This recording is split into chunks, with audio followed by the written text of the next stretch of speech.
The Lost Puppy. Once upon a time, there lived a young boy named Tom.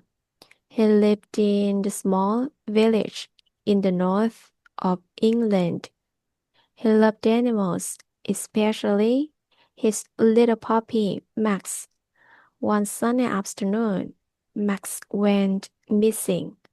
Tom searched everywhere, feeling worried and sad.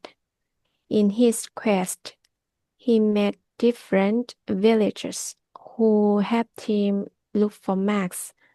They searched the fields, the forest, and near the river. Finally, they found Max playing near an old barn. Tom was overjoyed and grateful. He learned the value of friendship and community through this adventure.